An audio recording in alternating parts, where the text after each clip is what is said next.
अगस्त 2019 को कश्मीर की सर्द दोपहर में 35,000 भारतीय सैनिक कश्मीर में आकर एक संभावित टेररिस्ट अटैक होने का ऐलान करते हैं। पूरे कश्मीर में अचानक से लॉकडाउन लग जाता है और सारे के सारे इंटरनेट और मोबाइल सर्विसेज को अचानक से बंद कर दिया जाता है। बाहर क्या चल रहा है उसके बिना किसी जानकारी के ये कश्मीरी लोग पूरे के पूरे 2 से 3 महीने लॉकडाउन में अपने घर में ही बंद रहे। पर फिर फाइनली अपने घरों में कैदियों की तरह बंद रहने के बाद जब वो अपने घर से बाहर निकलते हैं तब उनके सामने आता है ये अनुच्छेद 370 के सभी खंड लागू नहीं होंगे। सभापति महोदय, मैं इस बिल को पारित करने का प्रस्ताव करती हूँ। आई नो राइट, क्या जरूरत थी सरकार को रातों रात इतना बड़ा फैसला लेने की? और अगर सरकार ये कहती है कि ये फैसला कश्मीरियों के फायदे के लिए है तो उन्हें इसके बारे में पहले क्यों नहीं बताया गया? क्या इसमें सच में कश्मीरियों का फायदा है या सरकार का? सो हेलो फ्लोनर्स, दिस इज निकिता और आज की वीडियो में हम यही सवालों का जवाब जानेंगे और देखेंगे कि किस तरह और क्यों सरकार ने रातों रात जम्मू और कश्मीर को 2 हिस्सों में बांट दिया। सो अब कश्मीर में आज के जमाने में हो रहे मसलों की जड़ है इंडिया पाकिस्तान का बंटवारा। 1947 में बंटवारे के दौरान मुस्लिम मेजोरिटी वाले कश्मीर के हिंदू राजा हरि सिंह के हाथों ये जिम्मेदारी सौंप दी गई ये फैसला लेने की कि जम्मू एंड कश्मीर किस देश के साथ रहेगा, इंडिया या पाकिस्तान। पर तब उन्होंने ये फैसला लिया कि ना तो कश्मीर इंडिया का हिस्सा बनेगा और ना ही पाकिस्तान का। लेकिन फिर जम्मू एंड कश्मीर के मुस्लिम मेजोरिटी में रहने वाले लोग पाकिस्तान का हिस्सा बनना चाहते थे और इसीलिए वहाँ पे बहुत ज्यादा दंगे फसाद भी होने लगे। और ऐसे में आग में घी का काम करने के लिए ऐसा कहा जाता है कि वहाँ पे बॉर्डर के पास रहने वाले पाकिस्तानियों ने ही जम्मू एंड कश्मीर के मुस्लिम्स के हाथों में हथियार थमा दिए। लेकिन फिर उसके बाद हालत बद से बदतर होने लग गई और जब फिर चीजें हरि सिंह के काबू से बाहर होने लग गई तब वो फाइनली इंडिया के पास आए मदद लेने। तब फिर उन्होंने भारत से समझौता किया कि अगर इंडिया अपनी खुद की मिलिट्री भेज के उनकी मदद करेगी तो वो जम्मू एंड कश्मीर को इंडिया का हिस्सा बनाएंगे।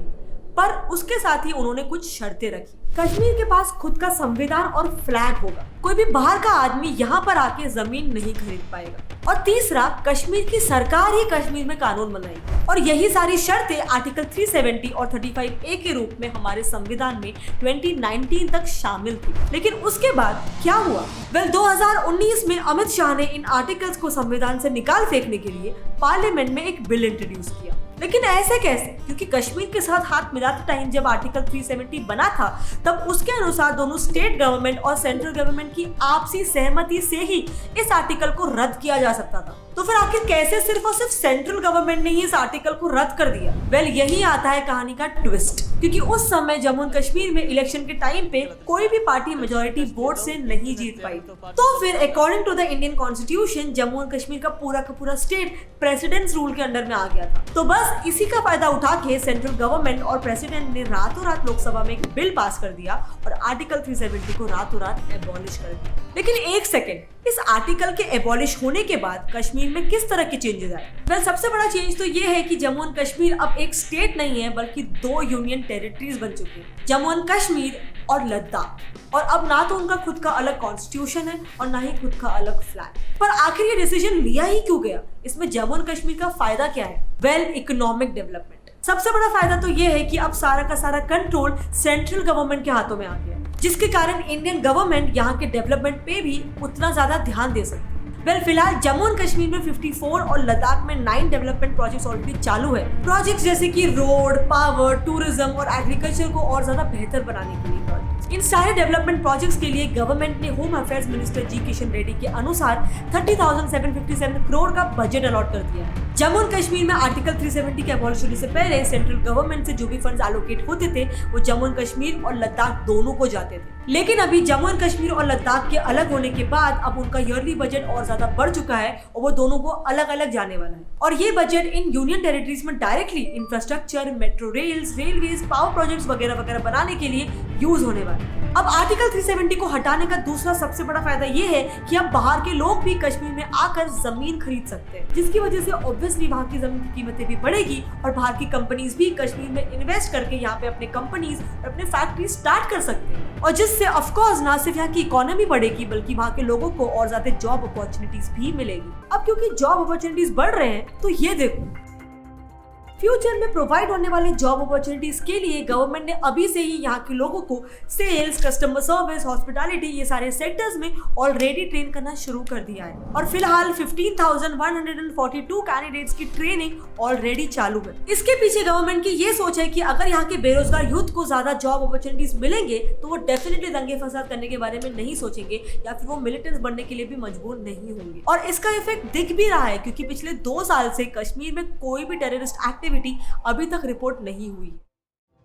रिटर्न ऑफ कश्मीरी पंडित। कश्मीरी पंडित दरअसल कश्मीर के नेटिव्स यानी मूल निवासी थे जिनकी कम्युनिटी के कई लोगों को 1300 सदी में मुगलों के आने के बाद जबरदस्ती कन्वर्ट होना पड़ा था। अब मुगलों के जाने के बाद इनकी कम्युनिटी तो काफी छोटी हो गई लेकिन वो फिर भी कश्मीर में काफी खुशहाली से जी रहे थे। पर फिर 1900s के दौरान जम्मू और कश्मीर में आतंकवाद और मिलिटेंट्स की संख्या दिन ब दिन बढ़ने लगी जिसकी वजह से कई सारे कश्मीरी पंडित डर के दूसरे राज्यों में चले गए और जितने वहाँ पे बचे भी थे उन्हें मिलिटेंट्स के द्वारा काफिर घोषित कर दिया गया था। उन्हें 3 ऑप्शन दिए गए, या तो अपनी बीवियों को छोड़कर कश्मीर से चले जाओ, या इस्लाम को अपना लो, या फिर खुद की मौत को स्वीकार लो। अब कई लोग छुप छुपाते हुए कश्मीर से भाग गए, कुछ कन्वर्ट हो गए और कुछ बेरहमी से मार दिए गए। पर आर्टिकल 370 हटने के बाद सरकार ने कश्मीरी पंडितों के लिए गवर्नमेंट जॉब्स और स्कूल कॉलेजेस में स्पेशल रिजर्वेशन सीट्स अलॉट किए हैं। और in fact government press information bureau के इस आर्टिकल के अनुसार कश्मीरी पंडितों को न सिर्फ जॉब्स मिलेंगे बल्कि उन्हें अपने टूटे हुए घर को बांधने के लिए सरकार खुद 7.5 लाख रुपीस पर फैमिली उनको देगी। और इसके अलावा पीएम पैकेजेस के थ्रू कश्मीरी पंडितों के लिए पूरे के पूरे 8000 जॉब कश्मीर में उनके लिए अवेलेबल किए गए। अब इसी वजह से अभी 2021 तक पूरे के पूरे 3800 कश्मीरी पंडित अपने घर ऑलरेडी लौट आए हैं और सरकार के हिसाब से अगले 1 साल के अंदर अंदर और 2000 लोग कश्मीर में लौट आने वाले हैं। अब इसके अलावा दूसरा एडवांटेज ये है कि अब जम्मू एंड कश्मीर और लद्दाख में भी बाकी के इंडिया के स्टेट्स की तरह ही सेम लॉज होंगे। पिछले 3 पीढ़ियों से कश्मीर में रहने वाले दलित पर अत्याचार होते आ रहे थे। अच्छे क्वालिफिकेशंस और अचीवमेंट्स होने के बावजूद उन्हें सड़कों पर झाड़ू मारने के अलावा और कोई दूसरा जॉब दिया ही नहीं जाता था। और बांग्लादेश से आए हुए रेफ्यूजीज और गोरखा रेफ्यूजीज जो कई सालों से कश्मीर में ऑलरेडी रहते आ रहे थे उन्हें भी कश्मीर का कभी पार्ट नहीं माना गया और उन्हें कभी जॉब्स भी नहीं दिए गए। अब इसके कारण ऑब्वियसली उन्हें अपनी पूरी जिंदगी गरीबी में ही बितानी पड़ती थी। अब इसके अलावा उनके रूल्स के अनुसार अगर कोई कश्मीरी औरत कश्मीर के बाहर कहीं पे शादी करती है तो कश्मीर में उसके जो भी सारे राइट्स थे या जो भी सारे जमीन थी वो सब की सब रद्द हो जाएगी। ऐसे ही कुछ भेदभाव हो रहे थे आर्टिकल 370 होने के वजह से। पर अब आर्टिकल 370 अबॉलिश होने के बाद गवर्नमेंट ने ये क्लेम किया है कि अब वो कश्मीरी दलितों को भी एजुकेशन और गवर्नमेंट जॉब्स में उन्हें रिजर्वेशंस मिलेंगे। सालों से कश्मीर में रहते आ रहे रेफ्यूजीज को भी अब ऑफिशियली कश्मीर का एक रहवासी माना जाएगा और एज अ प्रूफ, इस बात का प्रूफ के लिए उन्हें एक डोमिसाइल सर्टिफिकेट भी दिया जाएगा। औरतों पर लगे ये सारे लॉज को भी अब इनवैलिड माना जाएगा और अब जम्मू एंड कश्मीर के लोग भी वो सारे के सारे राइट्स एंजॉय कर पाएंगे जो इंडिया के बाकी सिटीजन्स कर सकते हैं, जैसे कि right to education, right to information etcetera etcetera. इसके अलावा आर्टिकल 370 के अबॉलिश होने के बाद सरकार का ये मानना था कि अब कश्मीरी लोग और ज्यादा इंडिया का एक पार्ट फील करेंगे। एक ही कॉन्स्टिट्यूशन और एक ही फ्लैग होने के कारण अब कश्मीर के लोग खुद को इंडिया का एक हिस्सा मानने लगेंगे। पर एक सेकेंड, क्या किसी ने कभी कश्मीरियों से पूछा कि उन्हें क्या फील हो रहा है? क्या वो इस डिसीजन से खुश है या नहीं? 2 से 3 महीना बिना किसी इंटरनेट, बिना किसी मोबाइल सर्विसेज के अपने घर में कैदियों की तरह बंद रहने के बाद जब वो अपने घर के बाहर आए लॉकडाउन खत्म होने के बाद, तो जाहिर सी बात है वो इस डिसीजन से खुश नहीं थे। सब जगह दंगे फसाद होने लग गए, प्रोटेस्ट होने लग गए, वहाँ के मिलिट्री, वहाँ के पुलिस पर लोग हमला करने लग गए। पर क्यों? इसका सबसे मेन रीजन ये है कि कश्मीरियों को ऐसा लगा कि वो तो इस डिसीजन का कोई पार्ट ही नहीं थे। आर्टिकल 370 को निकालने का फैसला लेते वक्त किसी ने भी कश्मीरियों से उनकी राय नहीं पूछी और ना ही उन्हें इस फैसले का हिस्सा बनाया गया। इनफैक्ट बड़े बड़े कश्मीरी लीडर्स जैसे उमर अब्दुल्ला, महबूबा मुफ्ती, इन सबको हाउस अरेस्ट कर दिया गया। कश्मीरियों को ऐसा फील हो रहा था जैसे सरकार ने उन्हें गुमराह किया है, उनसे झूठ बोला है और फिर जबरदस्ती इस फैसले को उन पर थोप दिया है। और उनका ये कहना है कि सरकार का ये बिहेवियर डिक्टेटरशिप या फिर तानाशाही से कम नहीं। दूसरा प्रॉब्लम लोगों को ये था कि ये डिसीजन ओवरनाइट लिया गया। जब अमित शाह ने इस बिल को पार्लियामेंट में इंट्रोड्यूस किया तब बिना किसी बहस या बिना किसी डिस्कशन के ये बिल को पार्लियामेंट में पास कर दिया गया। रातों रात आर्टिकल 370 को कॉन्स्टिट्यूशन से निकाल फेंका और वो भी एक ऐसे समय पर जब कश्मीर की खुद की कोई सरकार ही नहीं थी। इसीलिए कुछ लोगों का ये मानना है कि इंडियन गवर्नमेंट का इस तरह से डिसीजन लेना एक थ्रेट है हमारे देश के डेमोक्रेसी। इसके अलावा तीसरा सबसे बड़ा रीजन ये है कि कश्मीरियों को इस वजह से इकोनॉमिक लॉस भी बहुत हुआ है। अनफॉर्चुनेटली इस फैसले के कुछ 2 से 3 महीने बाद जैसे ही कश्मीर में लॉकडाउन खत्म हुआ वैसे ही पूरे देश में कोविड के केसेस बढ़ने लग गए और उसके बाद कश्मीर भी फिर से बाकी के पूरे देश की तरह एक साल वापस से लॉकडाउन में ही था, जिसके कारण जम्मू एंड कश्मीर को 40,000 करोड़ का नुकसान हुआ और अभी करीबन 5 लाख लोगों ने अपना रोजगार भी खो दिया है।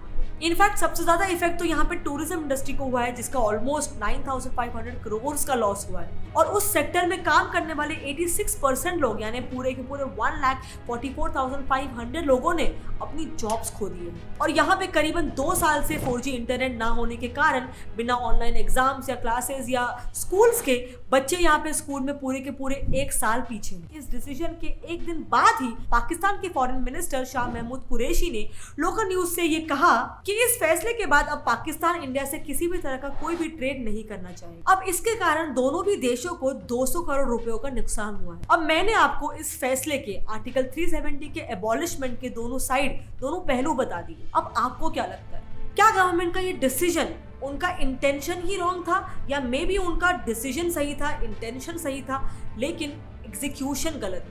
इस पूरे सिचुएशन में कोविड ने एक बहुत बड़ा रोल प्ले किया है। देश तो क्या पूरे वर्ल्ड में ही कोविड की वजह से इकोनॉमिक डेवलपमेंट बहुत ज्यादा हॉल्ट हो चुका है। पूरे वर्ल्ड को एक मैसिव इकोनॉमिक लॉस हो चुका है। पर अब अगर कुछ रीसेंट न्यूज की माने तो सरकार की लगातार कोशिशें चालू है कश्मीर की इकोनॉमी, इंफ्रास्ट्रक्चर, एजुकेशन, टूरिज्म और बाकी सारे एरियाज में भी डेवलपमेंट लाने की। तो अब मुझे आप बताओ नीचे कमेंट सेक्शन में कमेंट करके कि आपको क्या लगता है, क्या सरकार का डिसीजन राइट था या रॉन्ग? और क्या वो दिन कभी आएगा कि कश्मीर के लोग भी इस डिसीजन से खुश होंगे और कश्मीर में डेवलपमेंट बहुत ज्यादा तेज हो? आपके जो भी आंसर्स हैं, आपके जो भी व्यूज हैं नीचे कमेंट सेक्शन में मेरे साथ शेयर करो। I would love to know it. और इसके अलावा अगर आपको ये वीडियो से ढेर सारा इंटरेस्टिंग इन्फॉर्मेशन मिला तो अपने फ्रेंड्स में भी इसे शेयर करो और इसे एक लाइक कर दो। और अगर आपको ऐसे ही फ्लर्न यानी फन लर्निंग करते रहना है तो मेरे channel get set fly learn को सब्सक्राइब कर दो और वो नीचे दिया गया बेल आइकन को भी दबाओ विद ऑलवेज का ऑप्शन ऑन, वरना आप फ्लर्न की नेक्स्ट वीडियो की नोटिफिकेशन को मिस कर दोगे। मिलते हैं अगले वीडियो में, तब तक के लिए कीप लर्निंग, कीप ग्रोइंग। जय हिंद।